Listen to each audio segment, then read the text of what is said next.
Vamos a ir empezando, si os parece, ya que son y34, ¿vale? Van a ser y35. Os ruego a los ponentes que os quitéis el mute, los que lo tengáis, y a todos los demás asistentes a que por favor lo tengan activado para evitar ruidos e interferencias.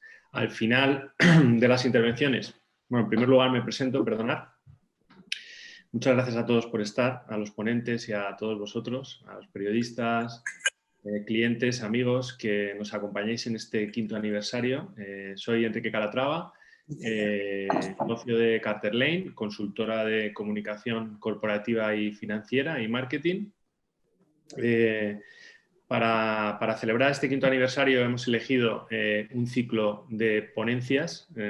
Nos hubiera gustado hacerlo presencial, pero lo hemos tenido que hacer remoto por las condiciones que todos sabéis, que se llama 5 años, 5 industrias, donde estamos repasando el presente y futuro de diferentes sectores, ¿no? Empezamos con el ciclo de movilidad, donde analizamos la nueva movilidad en esta nueva normalidad, en un entorno marcado por la pandemia, por una mayor preocupación por el medio ambiente, por una reconfiguración del mundo de las ciudades. Y ahí nos acompañaron los CEOs de diferentes compañías como Cabify, Hello Auto, Imbric y el Parking. Para esta segunda mesa contamos con 4 ponentes de lujo a los que me permito introducir y dar las gracias por acompañarnos. Hemos querido contar con un panel plural con firmas de diferente idiosincrasia representadas, como son JP Morgan, Renta Markets, Finicens y Buy and Hold, ¿no? En el caso de JP Morgan, uno de los bancos internacionales de inversión más grandes, una gestora global, y contamos con la presencia de Francisco Márquez de Prado. Voy a introducir brevemente. Francisco inició su carrera profesional en JP Morgan en 2006 y volvió a la entidad como Executive Sales en 2014, si no me he informado mal. Si no, Francisco, me reconduces. Ha ejercido como profesor en el CEU, en la Universidad de Almería, y ha sido Financial Planner en Avante Asesores. Francisco es abogado y asesor financiero de formación y desde su puesto actual hace una importante labor de divulgación del ahorro y la planificación financiera como elementos claves para la libertad financiera de los ahorradores. Muy buenos días, Francisco. Buenos días, Enrique. Buenos días y gracias por invitarnos y contar con JP Morgan. Nada, muchas gracias a ti. Se me ha olvidado decir que este webinar también lo escribimos dentro de la Semana Europea de la Educación Financiera, a la que nos sumamos desde Carter Lane con esta iniciativa y desde todos los ponentes, ¿no? En segundo lugar, me gustaría introducir a Finicens. Finicens, como sabéis, es una firma robo-advisor de gestión indexada automatizada. Giorgio Semensato es su consejero delegado. Giorgio es cofundador de Finicens, es licenciado y máster con honores en Ingeniería de Telecomunicaciones y el desarrollador del algoritmo que está detrás del rebalanceo de las carteras de Finicens, ¿no? Su secreto mejor guardado y el que le está propiciando pues una serie de rentabilidades muy diferenciales, ¿no? Como firma. Además, preside Giorgio la comisión de Investment Wealth Tech del clúster Madrid Capital FinTech y es profesor de IE Business School y de EIT Digital. Muy buenos días, Giorgio. Muy buenos días a todos, muchas gracias, Enrique, y enhorabuena por la iniciativa. Vale, nada, muchas gracias a vosotros. En tercer lugar, nos acompaña Ignacio Fuertes. Ignacio Fuertes es socio y director de inversiones de Renta Markets, que es sociedad de valores y gestora española. Es una de las firmas que más está creciendo en el sector y que tiene una visión muy certera, en el caso de Ignacio, de lo que es la gestión de renta fija como activo y como activo renta fija internacional a través de su fondo, del fondo que gestiona, Sequoia, que además cuenta con una rentabilidad bastante diferencial este año y que está en positivo junto con Narval, que es el otro fondo de renta variable europea de la firma. Ignacio forma parte del comité de inversiones de Renta Markets, cuenta con una experiencia de 18 años en mercados de capitales y trading. Comenzó su carrera en el área de renta fija institucional en Merrill Lynch, en Londres, y a continuación trabajó en Vega Asset Management como responsable del área de ejecución y trader en el fondo macro Vega Global. Posteriormente fue gestor en el fondo Accurate Global Asset, un vehículo de inversión basado en estrategias algorítmicas de la gestora Proxima Alpha. Ignacio es ingeniero de sistemas por la Universidad de Richmond, en Reino Unido, y máster en gestión de carteras por el Instituto de Estudios Bursátiles. Creo que no me dejo nada. Muy buenos días, Ignacio. Hola, Enrique, ¿cómo estás? Muy buenos días. Muchas gracias por invitarnos. Nada, a vosotros. Y en cuarto lugar, pero eso no quiere decir que sea, sería el de los primeros, obviamente, en cuanto a formación y representaciones, está Julián Pascual, que es presidente, gestor de inversiones y socio de Buy and Hold. A lo largo de su carrera ha desempeñado labores como analista de renta variable en Deutsche Bank y en ABE Asesores, adquirido posteriormente por Morgan Stanley, además de ser consejero en varios Family Office y SICAVs. Actualmente es profesor asociado de finanzas de la Universidad CEU San Pablo. Julián es licenciado en Filosofía por la Universidad de Navarra y en Derecho por la UNED y cuenta con un MBA por el IS Business School. Muy buenos días, Julián. Hola, buenos días, Enrique, y muchas gracias por habernos invitado a participar. Nada, muchas gracias a ti. Si te parece, empezamos por ti, Julián, para ir de izquierda a derecha, derecha a izquierda. El motivo de esta mesa, bueno, pues dentro de... se me ha olvidado decir a los compañeros que nos acompañan de la prensa y en general al público que pueden ir formulando sus preguntas por escrito y bueno, cuando acabe dos primeros turnos de intervenciones que tenemos previstos, pues luego pasaremos a leer las preguntas, ¿vale? Bueno, el objetivo de la mesa era analizar la situación en la que se encuentra la industria de la gestión en España y el entorno de las inversiones. Vivimos un momento de una crisis económica sin precedentes, un shock tanto de oferta como de demanda. A su vez, venimos de una crisis financiera anterior, del 2008, que se prolongó pues, más de lo querido, desde luego, durante prácticamente una década, donde se produjeron una serie de reformas en los mercados financieros, donde de alguna manera a los bancos se les ha obligado a hacer muchas cosas y eso también ha influido como market makers en la evolución de los mercados y en los mercados que tenemos actualmente. En paralelo existe una disrupción tecnológica que afecta a todos los sectores con la entrada de nuevos players en los mercados financieros. Y dentro de todo este programa, pues vosotros, los gestores, las firmas de inversión, pues os tenéis que mover, ¿no? En un entorno que llamamos los consultores VUCA, ¿no? Un entorno cambiante, más que una época de cambios, hablamos de un cambio de época, casi de una nueva revolución industrial. Y bueno, el objetivo, un poco aterrizando la pregunta, es cómo veis que está afectando el COVID al entorno de las inversiones, ¿no? Tras el movimiento que se produjo en marzo en el mercado y todos los cambios que se están acelerando. Entonces, Julián, no sé si, en fin, ahí te suelto la pregunta, que no es nada fácil, pero seguro que tú, como buen filósofo, tienes una visión muy amueblada de la situación. Muy bien, pues nada, muchas gracias. Empiezo yo, ¿de acuerdo? Pues seré breve. No... A ver, yo pienso que el tema del COVID es algo, si lo analizamos objetivamente, es una cosa totalmente anómala. Tendríamos que remontarnos a más de 102 años a la gripe española para haber visto un impacto parecido.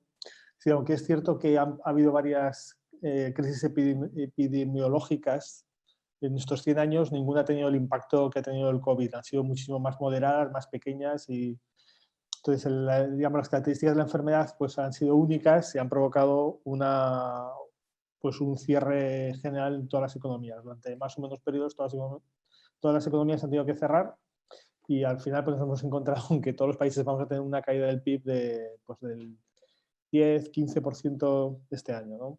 General, ¿no? Países desarrollados, Estados Unidos, España, cualquier tipo de país. Y a día de hoy no hay una solución médica evidente tampoco. Es decir, que se está trabajando en la vacuna, pero todavía no sabemos si será eficaz, si será segura, y la situación se está alargando pues, más de lo esperado. El impacto en los mercados ha sido, bueno, esto que estoy contando es, tampoco estoy descubriendo América, pero bueno, para introducir, digamos, como soy el primero que hablo, el impacto en los mercados fue muy pronunciado y muy rápido, pero rápidamente se ha recuperado una gran parte de la caída. De hecho, si vemos hoy día las bolsas, los índices globales están en ligeras caídas. Y en el caso de Estados Unidos, en dólar está en positivo. Si lo ponemos en euros estaría ligeramente negativo, pero bueno, están así con ligeras caídas. Europa un poco más retrasado, pero se ha recuperado bastante. Claro, digamos, si vemos los índices, después de todo lo que ha pasado, a día de hoy estamos prácticamente igual que al principio, desde un punto de vista de índices bursátiles. Sin embargo, esto está escondiendo detrás una situación en la que los valores tecnológicos llevan un más 20 o más 30 o más 40 y valores de economía tradicional llevan un menos 20, menos 30, menos 40, y al final la media sale cero, sale menos ligeramente negativo o cero, ¿no? El COVID claramente ha acelerado un problema que yo como gestor, hablando ya personalmente, veía desde hacía 2 o 3 años, y era el problema de la disrupción tecnológica. Yo creo que todos los problemas y todo el movimiento que hay, el auge de la gestión pasiva y todo el ruido que hay mediático con el tema de la gestión en valor, el crecimiento, etcétera, está muy ligado a este punto. Se está produciendo una fortísima disrupción tecnológica. Es una cosa que técnicamente ya venía sucediendo desde hace muchos años, pero desde un punto de vista de mercados, el impacto ha empezado hace 2 o 3 años, no mucho antes, de forma fuerte, digamos, y el COVID lo ha acelerado. Porque el COVID lo que ha provocado es que la economía tradicional se ha colapsado, las fábricas retail se han tenido que cerrar y, sin embargo, las plataformas tecnológicas se han utilizado más de lo normal, porque nos hemos tenido que encerrar en casa, entonces hemos tenido que utilizar los videojuegos, las plataformas sociales, el e-commerce, etcétera, todo muchísimo más de lo normal. Entonces ha provocado una aceleración digamos, de estas disrupciones. Eso es un poco, digamos, la situación. Se ha provocado también otra cosa interesante en los mercados de crédito, y es que debido a las medidas que se tomaron durante la crisis anterior, la crisis del 2008-2009, de restricciones a los bancos de inversión para operar el mercado de crédito, durante un periodo, unos meses, se provocó una situación de iliquidez en los mercados de crédito impresionante, vamos, absolutamente impresionante, que provocó unas caídas tremendas de las cotizaciones en renta fija. Y eso también ha introducido una volatilidad absolutamente anormal, ¿no? Entonces nos encontramos en una situación que es incómoda para muchos inversores, en la que hay una gran disrupción, hay una gran novedad con el tema del COVID, una gran incertidumbre porque a día de hoy no hay una solución médica y una enorme volatilidad, no solamente en el mercado de renta variable, sino también incluso en el mercado de renta fija, en el mercado de deuda corporativa y deuda pública. Entonces, digamos, nuestros clientes están súper contentos, ¿no? están entusiasmados, ¿no? O sea, la gente está, pues eso, un poco castigada, ¿no? Por todo esto. Bueno, eso es un poco la introducción de lo que está pasando. Muy bien, Julián, pues muchas gracias. Pues seguimos con el orden de presentaciones. Vamos ahora de derecha a izquierda, con lo cual, Ignacio Fuertes, de Renta Markets, ¿nos puedes dar tu visión de cómo ves esta situación? ¿Qué tal, Enrique? ¿Cómo estás? Para nosotros un poco la historia es como tú bien decías al principio, ¿no? Ya venía, esto no es algo nuevo, ¿no? Lo que está ocurriendo en los mercados financieros no es algo nuevo, ya viene desde el 2008 cuando empezaron las políticas no convencionales, ¿no? El COVID, al final, como cualquier evento que no se prevé en ningún tipo de escenario, ¿no? Pues al final lo que hace es provoca una explosión de las volatilidades, porque se produce un reajuste de las valoraciones en los activos financieros, ¿no? Tanto de crédito como de renta variable, ¿no? El problema que tenemos hoy en día es que el elevado nivel de represión financiera, ¿no?, por parte de los reguladores desde el 2008, pues ha producido un exceso en valoraciones de la mayor parte de los activos financieros, ¿no? Tanto en este lado del Atlántico como en cualquier otro país, ¿no? Aparte de este exceso en las valoraciones, ¿no?, lo que se ha producido también es un deterioro de la estructura de los mercados y de su funcionamiento, ¿no? Como bien decías al principio, pues los creadores de mercado y la banca de inversión, pues se les ha limitado la capacidad de tomar riesgo, ¿no? Y esta gente al final funcionaba como el aceite de transmisión de un coche, ¿no?, que hace que las piezas engranen bien y funcione bien el coche, ¿no? Cuando tú quitas ese aceite, pues empiezas a tener problemas en este caso, de liquidez, ¿no?, que es otra de las cosas que realmente ha ocurrido, ¿no?, que se ha deteriorado drásticamente las condiciones de liquidez, ¿no? Esto nos hace entrar en dinámicas, vamos a decir, donde la correlación de los activos pues, se dispara, ¿no? Y sobre todo se dispara en periodos muy puntuales donde el poder de diversificación, ¿no?, más se necesita, ¿no? Piensa que gran parte de la industria a nivel global en la gestión de activos sigue funcionando con la teoría de portfolios moderna de Markovich, ¿no?, que es del año 52.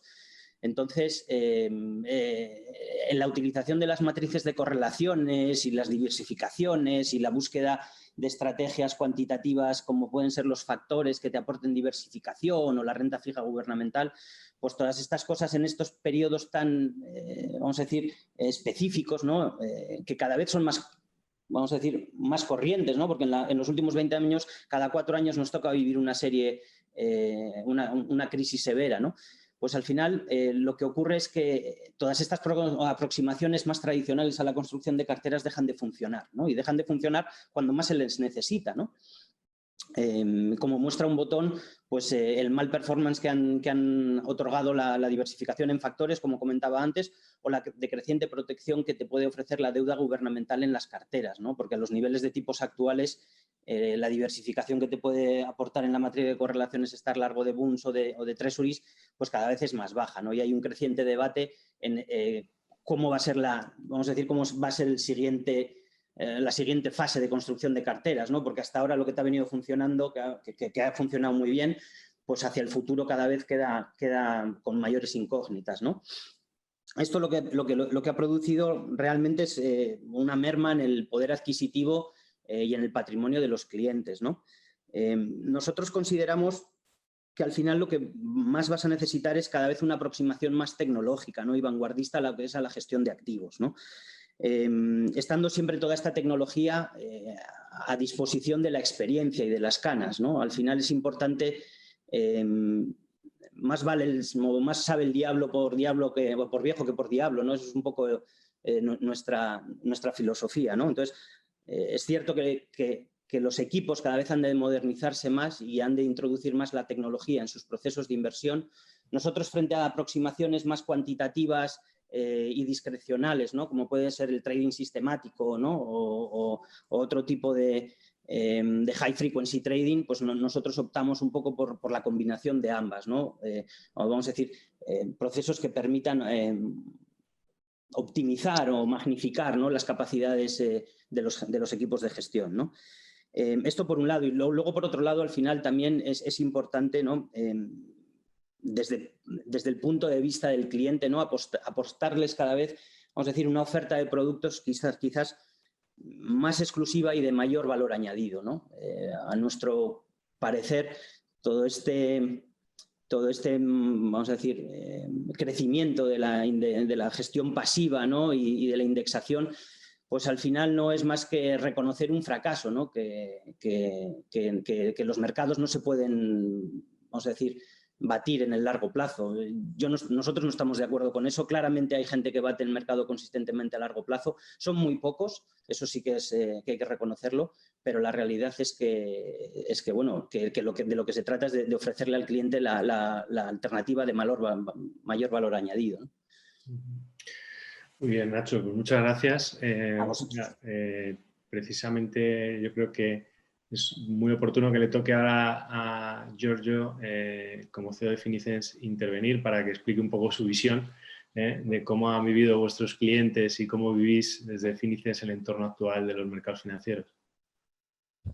Sí, gracias Enrique. Un poco para hilar sobre lo que comentaba Nacho y luego añadir una consideración sobre lo que comentaba rápidamente, dos consideraciones de nuestro punto de vista, no tanto sobre el impacto del COVID en las bolsas, sino en el propio sector, en la propia sociedad, ¿no?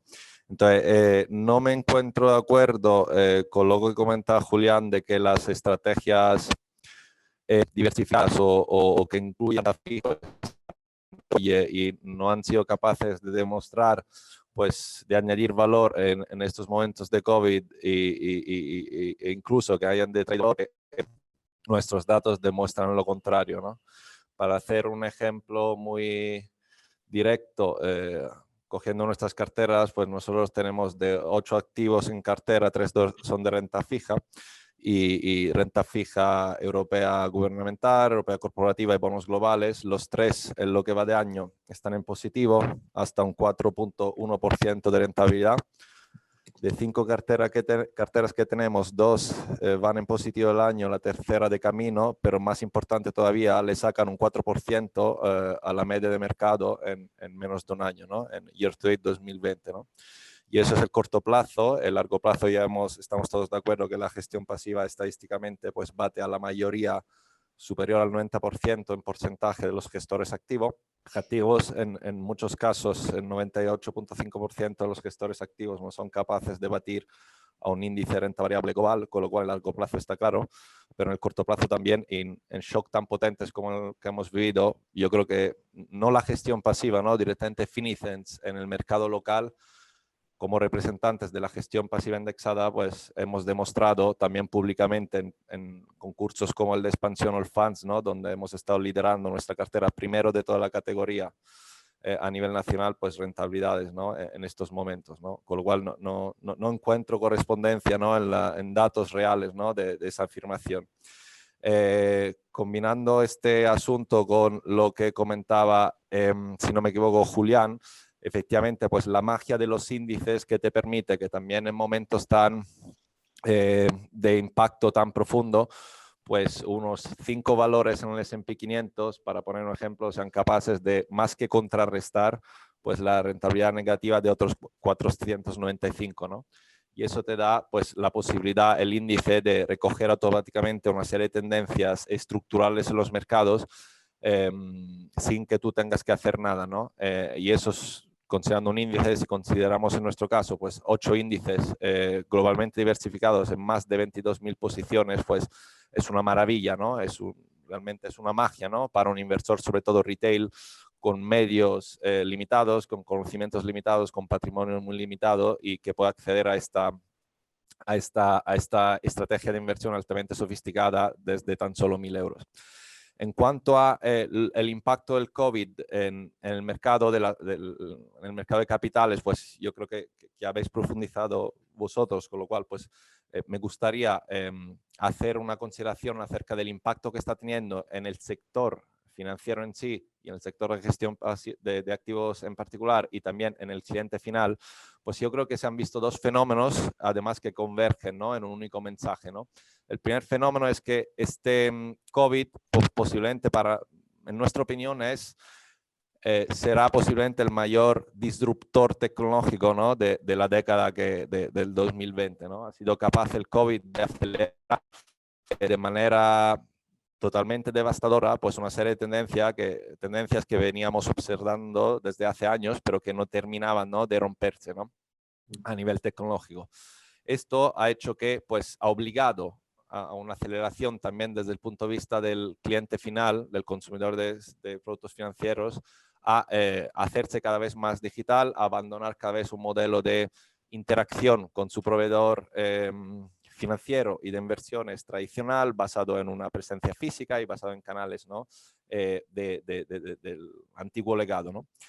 Y al mismo tiempo, pues ha obligado a a la gran banca, que como sabemos en un mercado como el español es quien controla pues, la mayor cuota de mercado, que es básicamente quien controla el mercado o quien históricamente ha controlado el mercado, a tener que abandonar por presiones en costes y por esa presión creciente de parte del cliente final de obtener un servicio cada vez más moderno, digital, transparente, independiente y conveniente, pues de ir cerrando, ¿no?, puntos de presencia física, ir cerrando consistentemente oficinas y cada vez más rápido, y además pues repensar un poco su modelo de distribución tradicional, ¿no?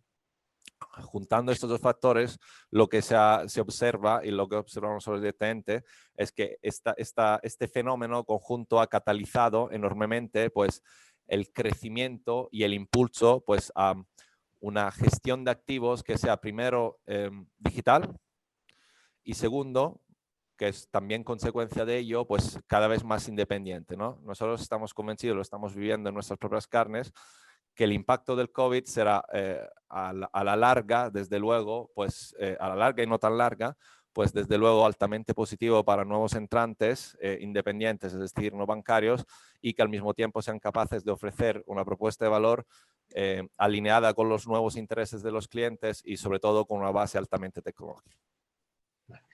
Muchas gracias, Giorgio. La verdad es que has abierto otro frente que era un poco el de que precisamente queríamos tratar en esta mesa, que era el del futuro de la industria. Así que, Francisco, en fin, no sé a qué pregunta prefieres contestar primero, un poco más coyuntura de mercados o un poco más futuro de la industria.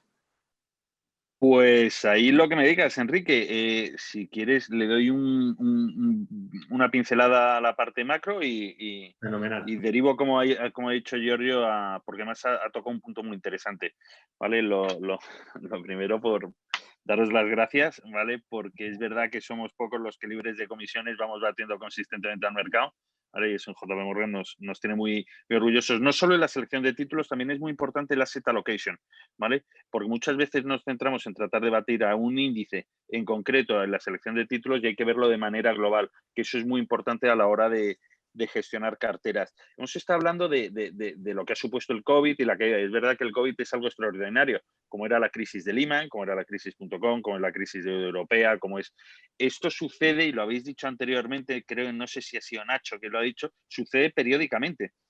Quizás sea algo distinto a otras situaciones, porque lo que se ha producido es un shock tremendo en la demanda se ha contraído de un día para otro, no es que haya permanecido llanito, sino que se ha pegado un bofetón tremendo a la demanda, ¿vale? Y lo que hay que intentar es que durante ese bofetón de la demanda no se muera la oferta, es decir, cuando dejemos de ir a los bares, esa caída de la demanda, los bares sigan sobreviviendo, y lo que han hecho las autoridades han sido políticas de estímulo de la demanda, por un lado la política monetaria, dinero, dinero, dinero, y por otro lado la política fiscal. Vamos a tratar de dar ayudas para que los sectores más afectados vayan sobreviviendo.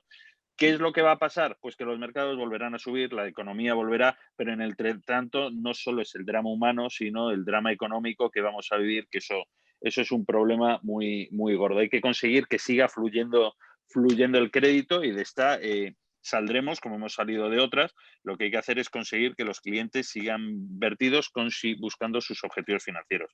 La otra pregunta que hacías, la del futuro de la gestión, vale, ahí, así como lo que creo que en la parte macro es algo coyuntural, es una crisis. ¿Han hablado, Tony? ¿Ha hablado ya? Tony, no sé si ha hablado. ¿Vale? Ha habido una recuperación habrá una recuperación en la demanda en la parte macro. En la parte del futuro de la gestión, creo que habéis en Carter Lane lo habéis hecho de lujo sacando este tema, porque está habiendo un cambio estructural en lo que es la gestión de activos. Porque hay un cambio estructural. Nos encontramos, por un lado, con que los clientes cada vez son menos, los distribuidores cada vez son menos, y entonces están surgiendo nuevas formas. Ahí lo ha explicado muy bien Giorgio. Creo que las entidades bancarias se están reduciendo y surgen nuevas formas de distribución, con lo cual el modelo está cambiando por el lado de la demanda, pero por el lado de la oferta, ¿vale? Hemos tenido unos años donde han llegado muchísimas gestoras, muchísima gente que creía que siendo de determinadas maneras se podía gestionar, y cuando hace frío es cuando hay que estar en los sitios calientes y cuando se ha notado. Por lo tanto, tanto en demanda como en oferta está habiendo un cambio estructural. Y Y lo que se está haciendo al final es un incremento de la competencia, ¿no? Yo recuerdo cuando estudiamos que decíamos que la libre competencia incrementa la cantidad y la calidad de los servicios. Y tú puedes competir vía precio o vía servicio. Con lo cual, si no quieres competir vía precio y lo que quieres dar es un mejor servicio a los clientes, lo que tienes que tener son recursos para ser capaz de dárselos a los clientes. Estoy de acuerdo, como decíais anteriormente, en que está habiendo un cambio estructural, decíamos en la demanda, también lo está viendo por el lado de la oferta, y es muy importante ser capaces de adaptarse, porque esta libre competencia lo que va a diferenciar es el grano de la paja. Y en una semana en la que la educación financiera es clave, la clave es conseguir darle al inversor final las herramientas para diferenciar ese grano de la paja y poderse aprovechar de estos cambios estructurales que está viendo. Muy bien, Francisco, pues muchas gracias.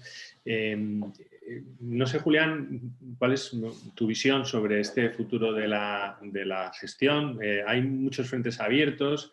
Está un poco el debate de value frente a growth, que es casi sempiterno. Está el futuro de la inversión, que pasa por una inversión más sostenible, más ecológica. Está el tema del debate también muy permanente de la gestión pasiva versus gestión activa. Está el tema de cómo está afectando la tecnología a la irrupción de nuevos jugadores en el entorno de gestión. No sé, Julián, ¿cuál es un poco tu visión de hacia dónde caminamos? A ver, al final, digamos, ¿me oís? ¿Sí, no? Bien. Sí. Al final, yo creo que, aunque es cierto que hay muchos cambios, al final los fundamentales siguen siendo los mismos. Se trata siempre de batir a un índice de referencia, ¿no? Digamos, ese es el punto crítico. Entonces, puede ser batirlo en rentabilidad, batirlo en volatilidad, una combinación. O sea, claramente digamos, la única forma de sobrevivir es esa, ¿no? O sea, la única forma de sobrevivir es aportar ese servicio, ¿no? Entonces, por ejemplo, dentro del mundo de la inversión nos estamos centrando, digamos, en lo que son los mercados públicos, ¿no? Pero también existe, digamos, las inversiones alternativas, la renta, private equity, la inversión en renovables, etcétera, y al final ellos lo que argumentan, digamos, es que dan rentabilidades muy altas comparado con índices con volatilidades reducidas. O sea, siempre se trata al final, digamos, de lo mismo. El argumento fundamental de la gestión pasiva, que nos lo repite, que repite Giorgio claramente todo el rato, es que en general, digamos, de media, bate holgadamente a la mayor parte de la inversión, que eso es cierto. Es decir, bate, depende de cómo mides, pues un 90, incluso un 98% en algunos casos, es cierto, ¿de acuerdo? Pero también es cierto, Giorgio no lo cuenta, y es que cuando tú tienes un buen producto de gestión activa, bate por goleada a la gestión pasiva. Lo que pasa es que es difícil encontrarlo, ¿de acuerdo? Pero sí que es verdad que cuando hay un gestor muy bueno de gestión activa, que hay pocos, pero que consigue batir de forma continua al mercado, no bate por un poco a la gestión pasiva, bate por muchísimo a la gestión pasiva. Es decir, que además de forma compuesta, los intereses que se van componiendo a largo plazo, ¿no? Entonces, eso hace, digamos, que a lo mejor un buen producto de gestión pasiva que bate a la mayor parte de los fondos de gestoras, digamos, pues puede duplicar a lo mejor cada 10 años, mientras que un producto extraordinario de gestión activa pues multiplica por 4 o por 5 en el mismo periodo, ¿no? Es decir, que digamos que es la magia de la rentabilidad compuesta, ¿no? Entonces, esa es la lógica, digamos, de la gestión activa. Es decir, la gestión activa no es algo estúpido o ridículo, no. Es que cuando encuentras un buen gestor de gestión activa, digamos, las rentabilidades que obtienes son extraordinarias, ¿de acuerdo? Aunque es cierto que son pocos, ¿no? Yo pienso que, para resumir, digamos, al final yo creo que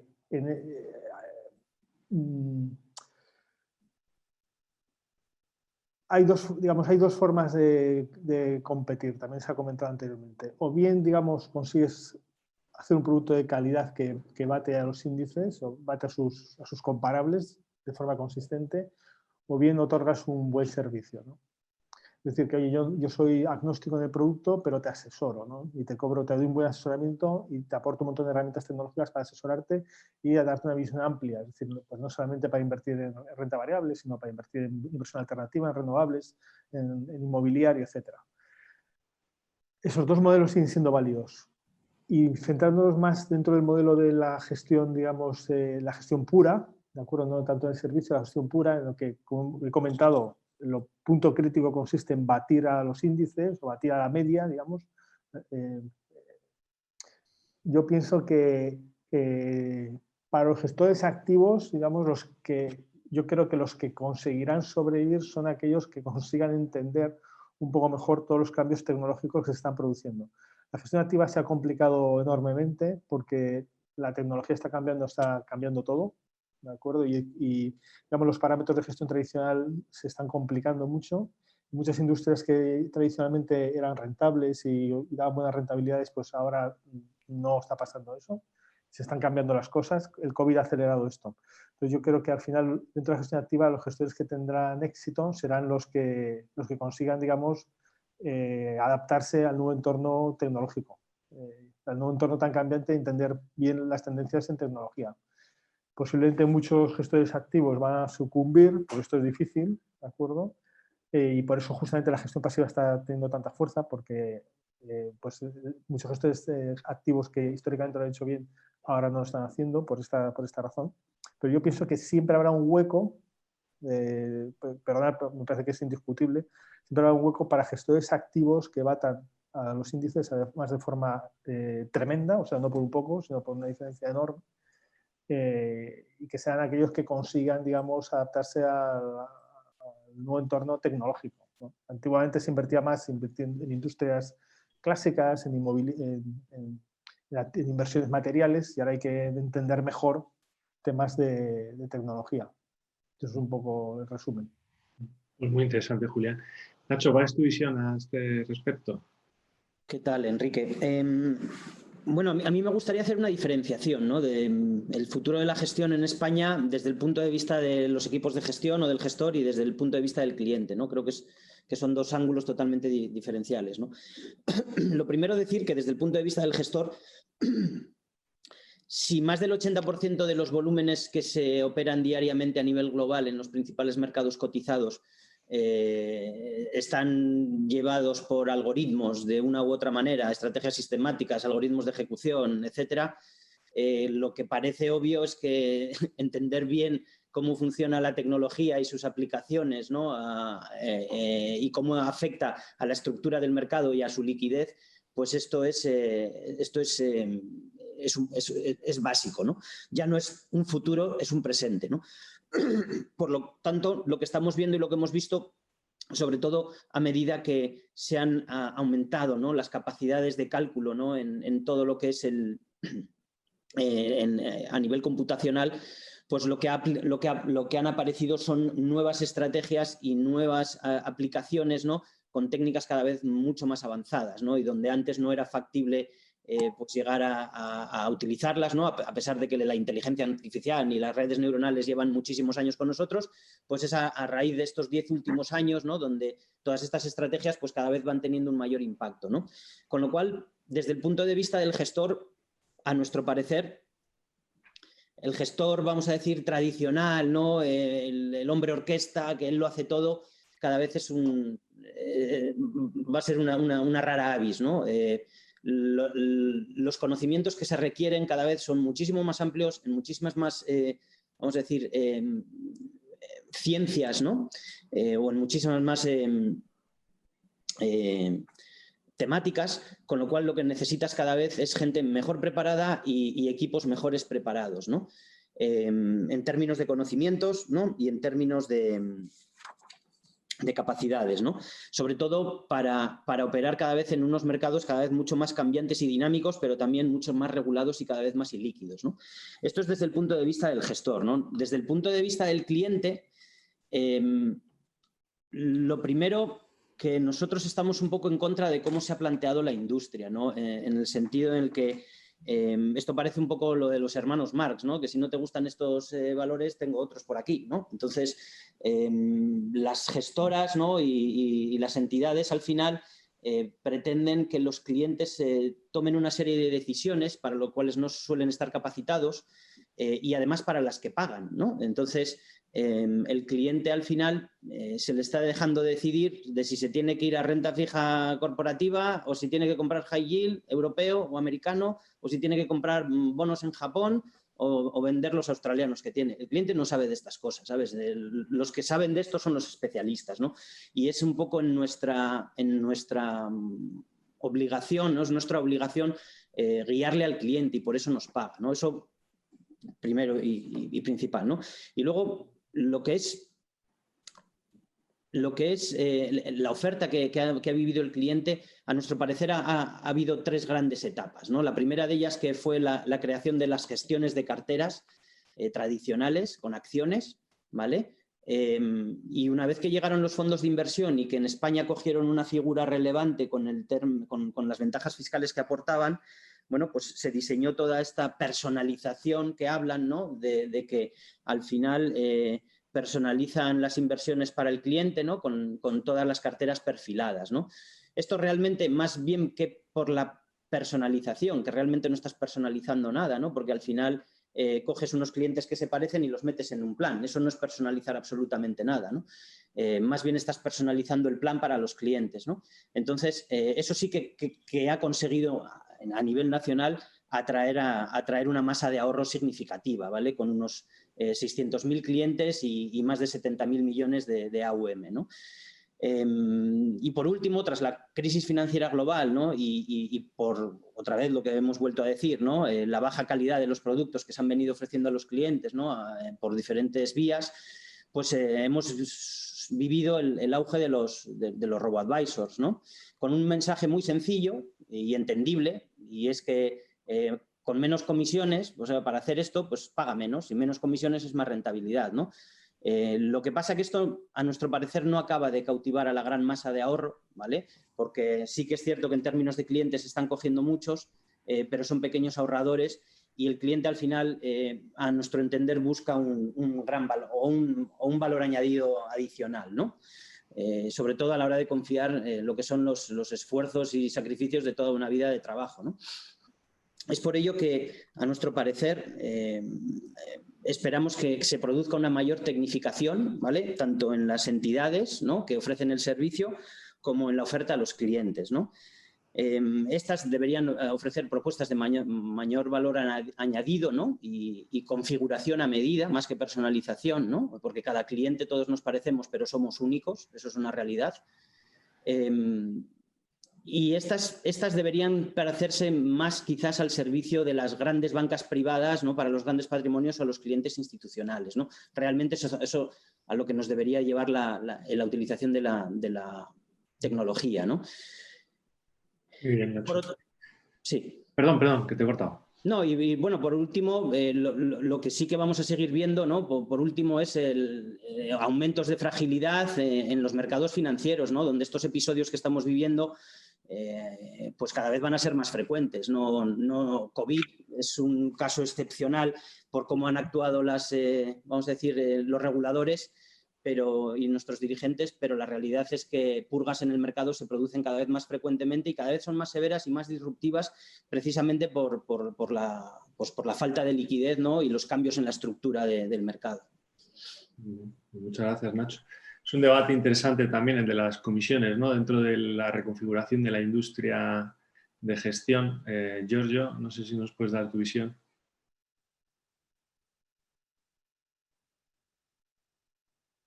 No se te oye, Giorgio.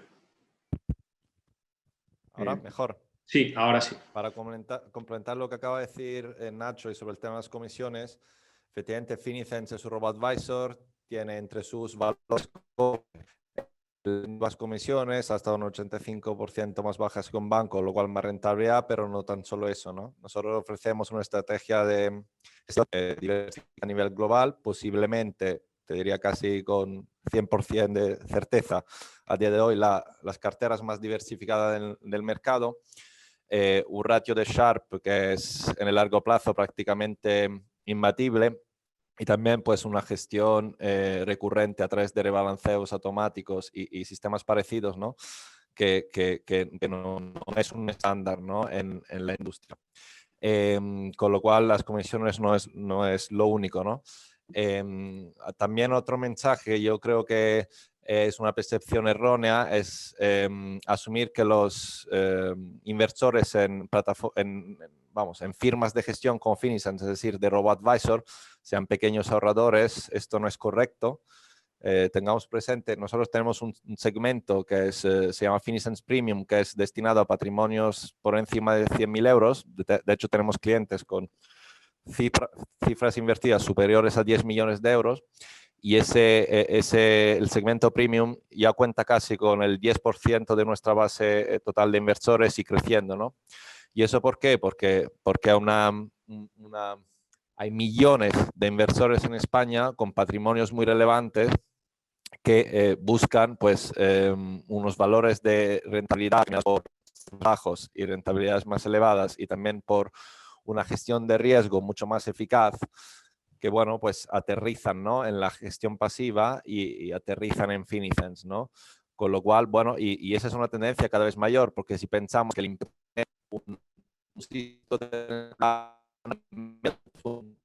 Muy irregular, se te corta a veces. Si puedes repetir esto último. Incluso si pensamos que para patrimonios más elevados, el impacto de obtener un largo plazo, un 3.5% de rentabilidad por encima de la media de mercado, simplemente por tener un patrimonio más elevado, en absoluto el impacto será todavía más elevado, ¿no? Lo mismo vale para comisiones, es decir, producir un ahorro de comisiones anual entre el 1 y el 2% sobre un patrimonio de 100.000, 1 millón o varios millones de euros, pues a nivel absoluto, ¿no? Es mucho más disruptivo todavía el impacto, ¿no? que para un pequeño ahorrador. Dicho esto, nosotros, ¿hacia dónde va el sector? Bueno, nosotros lo vemos claro, ¿no? Nosotros, por mucho que se diga, que se intente no verlo, ¿no? Pero nosotros o sea, Finicens ya se ha establecido como el benchmark real para la industria, ¿no? Para todos aquellos gestores e inversores que quieran invertir a largo plazo. ¿Eso qué significa? Que somos el caballo a batir, básicamente, ¿no? Esto antes no era así porque estructuralmente el inversor, por mucho que quisiera, no tenía acceso a la inversión pasiva antes de la llegada de Finicens y de los RoboAdvisor, con lo cual, por mucho que quisiera, pues no tenía alternativa para escoger. Ahora sí. Con lo cual, pues hay una oferta real en el mercado, hay unos inversores cada vez más receptivos y con una base cada vez más amplia y con un patrimonio cada vez más elevado que están siendo atraídos por la gestión pasiva. Y lo que vemos es que a día de hoy la cuota de mercado de la gestión pasiva en España es un 2% frente al 20% en Europa y el 40% en Estados Unidos, con lo cual el gap es amplísimo y ese gap se tiene que ir reduciendo de forma muy acelerada, ¿no? Con lo cual, ¿cómo pintamos el futuro de la gestión activa? Cada vez menos cuotas la gestión activa, los gestores activos malos se verán empujados fuera del mercado por esa competencia y los gestores activos buenos tendrán que ser cada vez más buenos y cada vez más especialistas porque tendrán que necesariamente agregar un valor para no vencer todo el mercado. Y eso es una tendencia que vemos en los mercados de hace muchos años y seguirá ocurriendo hasta un punto de saturación. Y en España no hay ninguna razón por la que no estemos alineados por un 2 y un 20 hay un por 10 a multiplicar. Un por 10 es muchísimo dinero. Si consideramos el tamaño actual del sector financiero en España, de más de 2.000 millones, aplicando las simples matemáticas, pues proyectamos una cuota de mercado en la gestión pasiva superior a los 300 millones de euros, ¿no? Que es muchísimo dinero, que es aproximadamente cuánto es el mercado de fondos de inversión actual en España. Con lo cual, pues nuestra visión es muy clara. Las cifras, ¿no? Y las tendencias las avalan completamente. Gracias, Giorgio. Te voy a pedir, Francisco, un poco de brevedad para luego ya dejar turno. Perdona, que es un poco injusto siempre. El último interviniente se queda con menos tiempo. para No dar... te preocupes, no te preocupes. Antes he introducido algo sobre la industria, la competencia y la importancia de competir vía precio, vía servicio. Y voy a dar 2 pinceladas, ¿vale? De 2 temas que han salido. Porque JP Morgan tiene una cosa buena y es que tiene unos recursos inmensos, ¿vale? Para poder gestionar y gestiona tanto gestión activa como gestión pasiva. Y por eso quería dar dos pinceladas. La primera de ellas habéis dicho que es un 2 o un 5%, no sé, hay muchos estudios de gestores que baten a la gestión pasiva. En relativo puede parecer poco, pero dada la cantidad de fondos que hay, un 2% de 30.000 fondos o 40.000 fondos que pueda haber en Europa, son muchos fondos donde poder elegir para poder hacer una cartera. Eso es importante, ¿vale? Para conseguir batir a esos índices, lo que tienes que tener es recursos. Lo ha dicho Giorgio, lo ha dicho Nacho, Nacho o Julián, no me acuerdo, que ha dicho lo del hombre orquesta, que me ha parecido buenísimo. Un hombre orquesta ya no funciona, tienes que tener recursos y especialistas. Y cuando inviertas en titulizaciones en Estados Unidos, tienes que tener un equipo de titulizaciones en Estados Unidos dedicado exclusivamente a eso y con los recursos para hacerlo. En emergentes igual, en renta fija emergente igual, en todos los tipos de activos. Por eso es muy importante ver a través de quién se está invirtiendo, que es clave. Y después, respecto a la gestión pasiva o gestión activa, teniendo en JP Morgan ambas, es muy importante no denostar la gestión activa, ¿vale? Porque hay gestores activos que consiguen batir sus índices. Y paradójicamente, cuanto más gente hay utilizando la gestión pasiva, cuanto más se incrementa y más gente está comprando los índices, más oportunidades se generan para la gestión activa. Eso es muy importante. Si todo el mundo va al índice, mayor es la dispersión de precios que va a haber entre las compañías buenas y malas, con lo cual más oportunidades va a haber para la gestión activa, ¿vale? Eso es muy importante. Y por último, antes lanzáis una pregunta sobre el ESG y la moda del ESG. El ESG no es una moda, el ESG es algo que determinadas gestoras llevamos haciendo desde hace muchísimo tiempo. A la hora de hacer, eso se llama integración en los modelos de gestión. Cuando nosotros valoramos una compañía, en el modelo de gestión y de valoración de la compañía tenemos integrados unos parámetros de ESG. ¿ESG qué significa al final? Governance, tener un gobierno fuerte. ¿Qué compañía va a dar mejor resultado? ¿Una compañía que tiene un gobierno fuerte o otra donde el gobierno corporativo no es serio? Sustainable, una compañía que le pueden cascar una multa y que te hunde un pie en él o una compañía que es sostenible. ¿Vale? Environmental, una compañía, al final son criterios que desde JP Morgan llevamos está el 100% de nuestra gestión integrada en ESG y después tienes fondos específicos donde te vas solo a determinados sectores. Tenemos un ETF del que hablamos de Climate Change que está funcionando muy bien, pero el ESG que preguntabais no es una moda. Igual en España se empieza a hablar, pero en casas internacionales como JP Morgan lo llevamos integrando y lo llevamos utilizando desde hace mucho tiempo.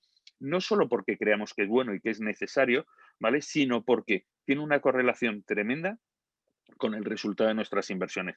Por lo tanto, para concluir, solo 2 cosas. La primera de ellas, JP Morgan tiene gestión activa y pasiva, ¿vale? Y las dos tienen su mercado, ¿vale? Es muy importante saber que cuanto más crece una, más oportunidades le va a dar a la otra. O sea, que hay que saber qué es lo que quiere cada cliente y ese servicio es clave.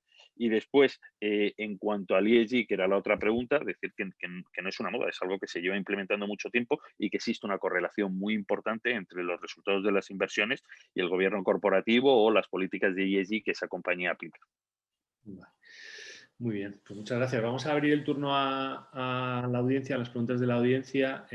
Os rogamos que la hagáis por el chat porque al principio hemos tenido algunos problemas de sonido, de interferencias y la verdad es que son bastante molestos. Entonces, si os parece, lo vamos haciendo así, de manera ordenada, en función de la recepción. Hay una primera pregunta que tiene que ver con la semana de la educación financiera. ¿Creéis que estamos ante... ahora sí que os voy a pedir turnos un poco más cortos de intervención. ¿Creéis que estamos ante un ahorrador o un inversor, como preferáis llamarlo, más informado en el contexto actual? Quien se anime, me da un poco igual. Ahora ya no hay turnos. Bueno, digo yo el turno. Creo, Enrique, yo creo que sí. Es decir, difícil cuantificar cuánto, pero desde luego esta experiencia muy traumática, ¿no? Para un inversor medio que ha sido el COVID, es decir, un fenómeno totalmente impredecible que además venía después de un año de mercados consistentemente al alza en todos los sitios básicamente. O sea, es difícil que alguien en 2019, un inversor, no haya obtenido una rentabilidad superior a la media, independientemente de dónde estuviera invertido, y que además, bueno, con un impacto tan global, ¿no? En todos de forma transversal en la economía, a nivel social, etcétera, etcétera. Esto yo creo que ha impuesto, ¿no? No ha facilitado, ha impuesto a muchos inversores, ¿no? Pues más reflexión o más información, ¿no? Sobre lo que es las inversiones y la gestión de su patrimonio, ¿no? Con lo cual yo creo que en general también ha ayudado a muchos inversores a tomar más conocimiento de sí mismo como inversor, además conciencia y control, con lo cual de lo que es la gestión de sus inversiones, y nosotros lo hemos visto de forma tangible porque hay muchos inversores que tradicionalmente pues han estado invertido mucho tiempo en un fondo X, tanto fondo de inversión o fondo de pensiones, que a raíz de este shock y de haberse informado sobre sus inversiones de forma más detallada, pues han optado, ¿no? por informarse, por buscar alternativas, sobre todo en Internet, y han acabado, ¿no? Pues aterrizando en Finicens, ¿no? Y hemos visto esa tendencia clara de forma, vamos, práctica, tangible, ¿no? Y además creo que es totalmente lógico, ¿no? Al igual que ha impulsado pues, otras tendencias que hemos hablado de forma muy contundente y definitiva, pues en este caso también ha ayudado, difícil de cuantificarlo, pero yo creo que ha ayudado más que restado, ¿no? A aumentar la educación financiera del inversor medio. Muchas gracias. Muy brevemente, Enrique, discúlpame, añadir a esto. Sí, creo que la educación financiera se está incrementando. ¿Cuánto? No lo sé, no es fácil de cuantificar. Pero iniciativas como la que estáis teniendo en Cartel Lane antes no se hacían. Iniciativas como la educación financiera, la Semana de Educación Financiera, antes no existían. Con lo cual somos conscientes de que existe un problema y eso es un salto cualitativo muy importante para incrementar la educación financiera en el país que tan necesaria es. Nacho, Julián. Bueno, pues no tengo que añadir nada más realmente, efectivamente. La educación financiera está mejorando. Digamos, yo llevo muchos años, más de 20 años en los mercados, y hace 20 años la situación era mucho peor. Y sí que hay una mejora. Todavía queda bastante, pero hay una mejora. También el mundo de Internet, que es una cosa de hace 20 años para acá, pues también ha cambiado todo. Hoy día, si quieres, en Internet tienes todo y sabes buscarlo, puedes informarte bien sobre muchas cosas, ¿no? Eso también está ayudando bastante. Pero sí que hay una mejora, sí. Aunque todavía estamos mal realmente y mucha gente está mal informada, pero hay una mejora. Vale. Por último, Nacho. Sí, yo estoy de acuerdo también. Creo que es importante al final también que al cliente se le haga partícipe, ¿no? de esas delegaciones que hace de gestión, ¿no? Y que poco a poco el cliente tenga más que decir también, ¿no? Y esa personalización que realmente sea real, no más un reclamo publicitario, ¿no? Pero vamos, yo estoy de acuerdo que también que cada vez la gente se pone bastante más las pilas. Pues tenemos una pregunta de compañero de la prensa, Rubén Escudero de Invertia. Nos dice si los robo-advisors van a servicios premium físicos o personalizados de asesoramiento y por el contrario las grandes gestoras lanzan gestión pasiva, entonces ¿quién gana la batalla? ¿Los grandes o los pequeños? ¿Hay hueco para todos? Yo creo que por alusiones, Giorgio, si quieres empezar tú. Sí, yo creo que quien va a ganar la batalla es el cliente final, para empezar, ¿no? Es decir, ese aumento de la competencia, ese aumento de las posibilidades de inversión, sobre todo estrategias de inversión que antes en la práctica no eran disponibles para el inversor retail sobre todo, pues va a hacer que quien gane es el consumidor final, ¿no? Segundo, entre quién va a ganar la batalla, ¿no? Yo creo que va a haber hueco para todos hasta que el mercado no se sature en España y viendo cuál es la cuota de mercado en Estados Unidos de la gestión pasiva y que sigue creciendo, pues yo creo que todavía queda un buen trecho, ¿no? En este sentido, ¿no? Con lo cual, durante un abanico, un horizonte temporal bastante largo, pues va a haber mercado para todo, ¿no? Está claro que una cosa es que haya mercado para todos, una cosa es que pues la cuota de mercado, ¿no? Que obtengas en ese nuevo mercado, ¿no? Y nosotros estamos firmemente convencidos de que los ganadores de esta batalla van a ser los que sean capaces de ofrecer al inversor final una propuesta de valor competitiva en todos sus ejes, ¿no? Todos sus ejes, que significa costes, diversificación, gestión de riesgo, independencia, transparencia, excelencia en el servicio, etcétera, etcétera, ¿no? Y en todos estos verticales, pues quien sea más exquisito y más orientado a la satisfacción del cliente, pues acabará terminando la batalla. Sobre todo en un contexto donde vemos que el poder de coacción de la red bancaria tradicional, ¿no? Va perdiendo fuelle, con lo cual el cliente final está cada vez más empoderado, tanto en conocimiento como en ejecución práctica a la hora de invertir para tomar decisiones, ¿no? Que sean de verdad favorables para sí mismo, ¿no? Ya no está tan cautivo, cada vez menos, y eso va a hacer que no tan solo desde el lado de la demanda haya una mayor libertad, ¿no? para aumentar la competencia en el sector, sino que eso va a obligar en el lado de la oferta a ser cada vez más competitivos, ¿no? Vale. Yo creo que por producto quizá, Francisco, y pasamos a la siguiente, si os parece.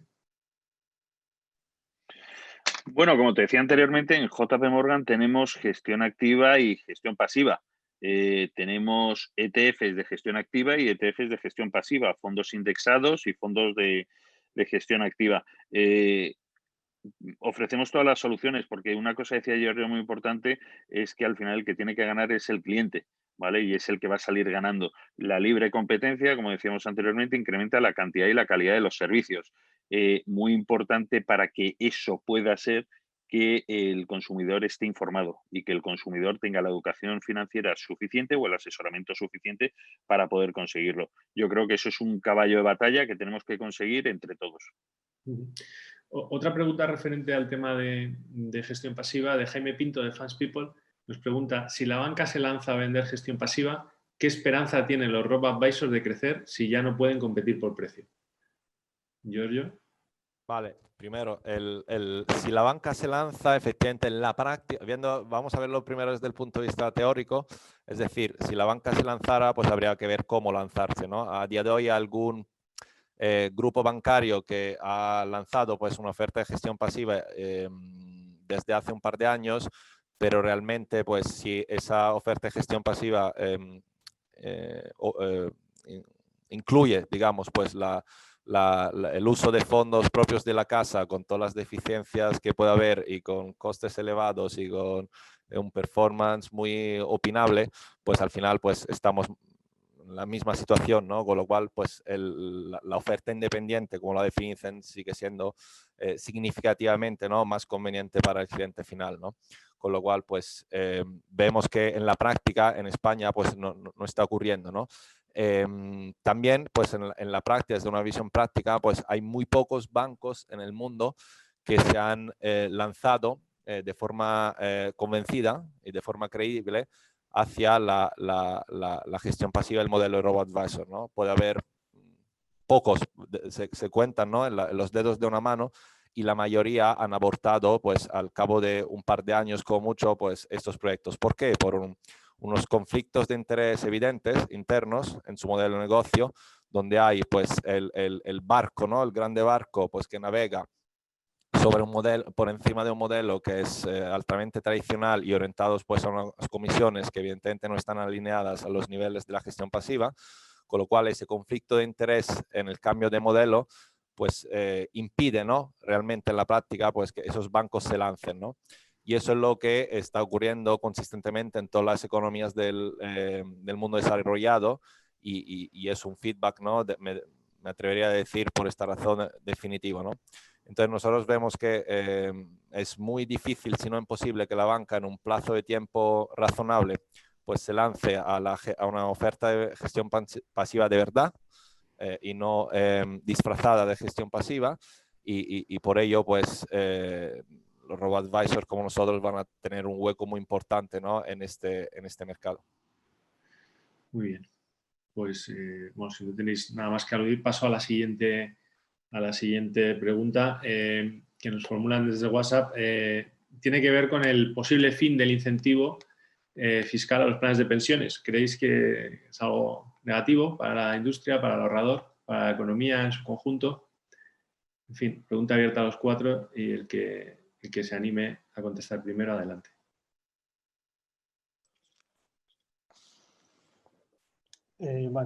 Contesto yo rápidamente. El fin del incentivo fiscal es un tema que está bastante ligado a política de tipo de corte ideológico, yo creo. Es decir, que al final el gobierno ha llegado a la conclusión de que de que en España solamente ahorran los planes de pensiones en las clases medias altas, ¿no? Entonces, pues han decidido, como por otro lado tiene una necesidad clara de recaudación, digamos, han decidido recortar este incentivo. La realidad es que el tema de las pensiones es un problema insolucionable en España, es un problema súper serio. El sistema no puede pagar las pensiones, claramente. Sin una reforma muy profunda del sistema, muy profunda en el sentido perjudicial, es decir, básicamente reduciendo el importe de la pensión o alargando enormemente el plazo de jubilación, ¿no? Entonces, pues no hay mucho más que añadir. Es decir, hay que ahorrar de forma privada, el sistema público no puede pagar las pensiones, eso es evidente, yo creo que ya todo el mundo lo sabe, es totalmente evidente. Aquí hay una gran demagogia, hay una gran mentira, realmente en este punto. El gobierno no, bueno, todos los políticos en general no dicen la verdad en este punto. Y por eso es un problema demográfico insolucionable. Y si reduce el incentivo fiscal, pues no sé, tendrás que introducir otro tipo de incentivo, no sé cuál, pero algo hay que hacer. Si había un único incentivo y lo hemos quitado. Bueno, pues bien. Porque solamente ahorraban la gente de clase media alta. Vale, muy bien.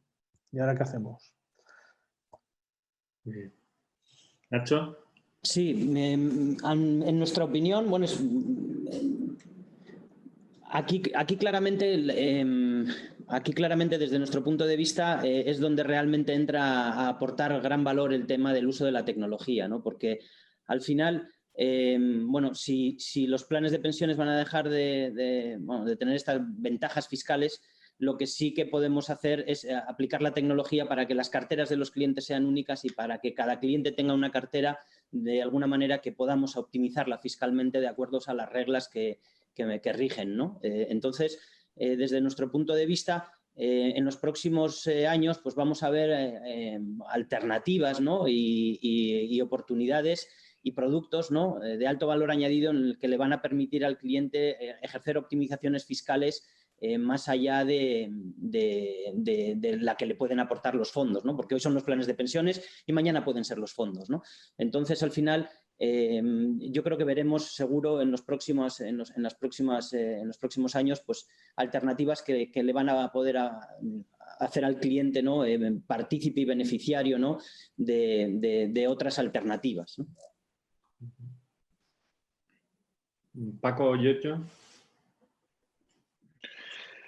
Pues desde JP Morgan no vamos a valorar temas políticos, tampoco vamos a hablar de temas fiscales, pero sí hay una cosa que consideramos muy importante. Independientemente de este aspecto en concreto, en España se ahorra. Igual no se ahorra todo lo que deberíamos, se ahorra, ¿vale? El problema es que no se invierte, con lo cual el ahorro va perdiendo poco a poco capacidad adquisitiva. ¿Vale? En vez de acudir al mercado para que nos ayude a cumplir nuestros objetivos financieros, pierde capacidad adquisitiva. Por eso lanzamos una campaña que estamos tratando de promover con todas las iniciativas de JP Morgan con el tema de educación financiera, que es From Saver to Investor. Es decir, vamos a pasar de ser ahorradores, que ahorrar es muy difícil y cuesta mucho ahorrar, a ser inversores para que el mercado nos ayude a cumplir nuestros objetivos financieros. Y a base de esa educación financiera ya iremos encontrando los métodos más eficientes para ser capaces de que los mercados nos ayuden a conseguir los objetivos financieros. Porque ahorrar se ahorra, pero es muy difícil y muy duro ahorrar. Así que vamos a tratar de optimizarlo. Muy bien. Pues yo no sé la política que tenéis al respecto del tema del producto plan de pensiones. Sí, efectivamente nosotros, Enrique, ofrecemos también planes de pensiones, ¿no? En Finicens. Efectivamente, esta posible decisión es indudable que va un poco en contra, ¿no? De lo que ha sido el mensaje a nivel global de la necesidad bueno, pues asegurar pues un sistema de retribución de la jubilación pues distinto del que había antes, ¿no? Porque claramente pues está saturado, ¿no? Quitando este tema, que ya veremos cómo se desarrollará a nivel político, pues nosotros hay mucho dinero todavía en planes de pensiones, hay más de 100.000 millones, aproximadamente 70.000 millones en planes individuales y aproximadamente 10 millones de partícipes, ¿no? ¿Qué ocurre efectivamente? También estoy de acuerdo con lo que se acaba de comentar, de que efectivamente, de hecho, en una estadística, el 70% de los planes de pensiones en España solo reciben la primera aportación, ¿no? ¿Eso por qué? Porque típicamente se han vendido, o se han, mejor dicho, colocado de parte de la red bancaria X para, pues, mira, como productos complementarios, ¿no? A la hora de conceder una hipoteca, ¿no? Con lo cual realmente no se le ha dado valor, ¿no? Y ese es un reto también de educación financiera que tenemos todos, de fomentar, pues, la utilización de estos instrumentos de ahorro privado para la jubilación, para complementar lo que será de nuestro sistema público, ¿no? Y nosotros, bueno, creemos firmemente en esa misión, porque no tan solo es muy importante a nivel financiero, a nivel individual para cada persona, sino también a nivel social, ¿no? Como sociedad. O sea, solventar y atacar este problema también con un impulso firme de parte y una contribución positiva de parte de todos los actores que estemos en el sector, para nosotros es un punto fundamental donde nos tenemos que unir todos, ¿no? Y remar juntos en esa dirección. Vale, pues tenemos tiempo para una última pregunta, porque llevamos ya 1 hora y 10, la idea era estar 1 hora. Os pido disculpas por ello, abusando de vuestro tiempo. Una última pregunta que nos hacen es que en el contexto de tasa de ahorro en máximos por la crisis y aversión al riesgo, parece que hay pocas alternativas para depositar el dinero o para invertir el dinero. ¿Creéis que la bolsa sigue siendo el activo más rentable? A mí, si me permites que meta la cabeza, lo primero decir que el activo más rentable, cuando hablan de los estudios estos de largo plazo, me gustaría primero definir qué es largo plazo, ¿no? Porque si miramos en los últimos 20 años, posiblemente la renta fija haya sido el activo más rentable sin duda alguna, ¿no? Con mejor binomio de rentabilidad-riesgo, ¿no? En Renta Markets nosotros solo tenemos una oferta de 2 productos, uno de renta variable y otro de renta fija, ¿no? Como bien decía antes, somos los gestores los que decidimos dónde están aquellas oportunidades, ¿no? Ambos productos están los primeros en sus categorías a nivel global. Nuestro fondo de renta fija Sequoia renta más de un 6%, con lo cual ha habido oportunidades este año para aprovecharlas, ¿no? Y en renta variable también tenemos rentabilidades cercanas al 5%, ¿no? Con lo cual también creo que ha habido oportunidades para aprovecharlas, ¿no? A pesar de que hemos visto un fuerte repunte en los mercados, sí que es probable que mucho del movimiento o del potencial del movimiento debido a las políticas no convencionales de los bancos centrales, pues hayamos visto la mayor parte del movimiento, ¿no? De hecho, nosotros estamos empezando a ver ciertas fisuras en ciertas partes de la estructura del mercado que nos hacen ser un poco más cautos en este sentido, ¿no? Con lo cual estamos levantando un poco el pie del acelerador, ¿no? Pero yo sí que creo que a largo plazo habría que definir bien qué es el largo plazo. La renta fija siempre es una alternativa, ¿vale? Estoy de acuerdo con lo que comentaba uno de los ponentes anteriormente, ¿no? Creo que era sobre el tema de la pérdida de poder adquisitivo, ¿no? Estar en liquidez no es una opción, o no es una opción todo el tiempo, ¿no? Y al final tienes que buscar buenos managers que sepan batir al mercado consistentemente, ¿no? Y sobre todo en estos periodos tan tensos, ¿no? Que es donde más falta hace el dinero, ¿no? Y el ahorro de las personas. Muy bien, Nacho. Julián, ¿piensas que la bolsa seguirá en largos plazos siendo el activo más rentable? A ver, yo pienso que sí, aunque es cierto lo que acaban de comentar, que en los últimos 20 años la renta fija se ha comportado mucho mejor. Porque, bueno, pues porque los bancos centrales han hecho una política de expansión cuantitativa inaudita, ¿no? Pero bueno, sí, la rentabilidad y el riesgo están ligados. Los activos de renta variable son activos que tienen más riesgo, pero también son más rentables. O sea, entonces, a largo plazo, en teoría, sí que deberían de seguir comportándose bien. ¿Qué es lo que va a pasar los próximos meses? No sabemos. No tenemos la bola de cristal. Paco, Giorgio, por último. Bueno, creo que estamos hablando y reduciéndolo al horizonte, lo estamos reduciendo a lo que es el binomio rentabilidad-riesgo, ¿vale? Estamos en la semana de la educación financiera y cuando estamos hablando con un cliente final, que es a quien creo que va a dirigir esa pregunta, hay que meter otra restricción al modelo, que es el horizonte temporal de cada una de las personas, ¿vale? Hay que empezar a hablar en términos de objetivos financieros. ¿Yo para qué ahorro, para qué invierto? ¿Para dar una entrada a una vivienda el año que viene? Fantástico, ese es mi objetivo financiero. Mi horizonte temporal es un año. Con lo cual, por muy buena que sea la bolsa, no tiene sentido que esa persona, si su horizonte temporal es de un año, meta el 100% en renta variable. Si esa persona lo está viendo para jubilación dentro de 20 o 25 años, pues igual tiene sentido. ¿Qué quiero decir con esto? Que ¿cuál es el activo que vemos mejor? No es el activo, hay que ver binomio rentabilidad-riesgo, como estábamos viendo, y hay que añadirle la restricción del horizonte temporal. Depende de para qué quiera cada uno su inversión, que eso es fundamental y muchas veces nos olvidamos, ¿vale? El que es clave para que el cliente sea capaz de conseguir sus objetivos financieros, que es para lo que invertimos, para que el mercado nos ayude a conseguir nuestros objetivos financieros. Nosotros hablamos también de carteras diversificadas, ¿vale? El mundo es inmenso y hay muchísimas oportunidades de inversión. Vamos a tratar de aprovecharlo. Afortunadamente tenemos vehículos como los fondos de inversión que nos permiten invertir en la red de distribución de gas de Milwaukee, ¿vale? A un precio sostenible, o nos permite invertir en renta variable emergente o comprar telefónicas, ¿vale? Pero el fondo de inversión es un vehículo que nos permite acceder a todo eso, con lo cual nos permite tener carteras más diversificadas desde el punto de vista de activos. Por lo tanto, ¿cuál es el activo más rentable?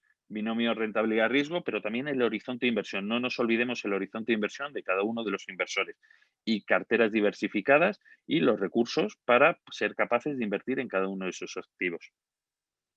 Muy bien, muchas gracias, Paco.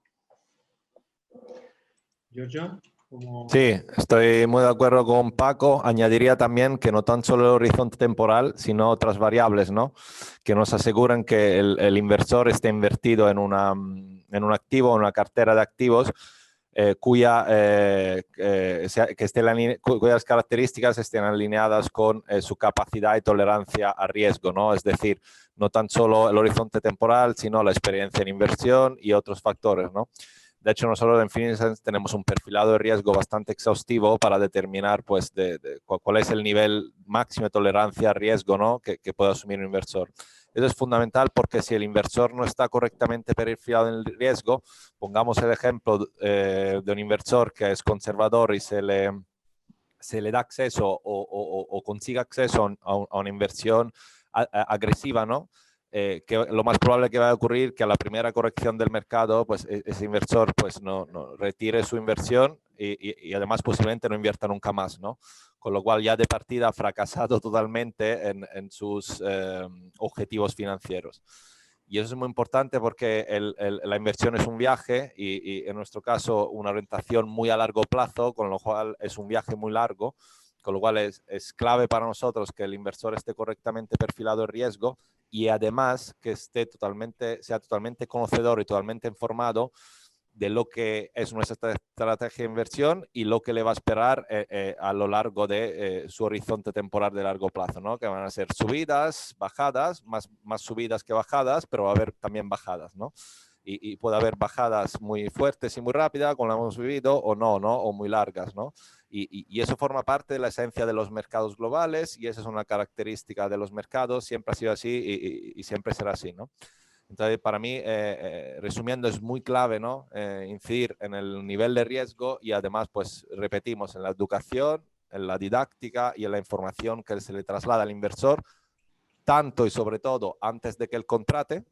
De hecho, nosotros en Finesense muchas veces rechazamos inversores que detectamos que no han entendido completamente nuestro modelo y no les invitamos a entrar hasta que no lo entiendan. Y también, pues, en ese acompañamiento, ¿no? Que se le puede hacer a lo largo del tiempo a algún inversor más emocional, ¿no? O en momentos más difíciles.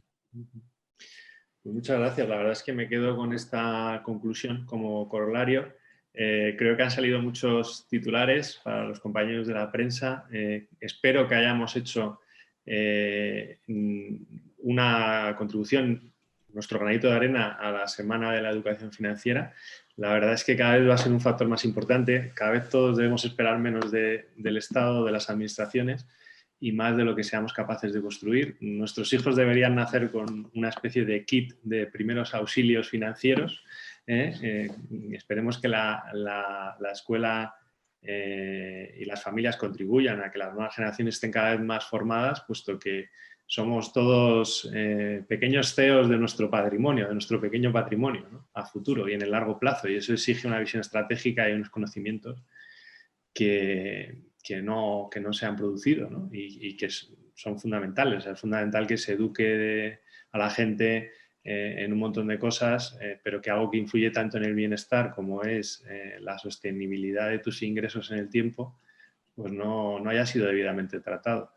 Entonces, bueno, daros las gracias a los ponentes, a la audiencia y nada, perdonar este ligero retraso sobre el tiempo y nada, muchas gracias y hasta pronto.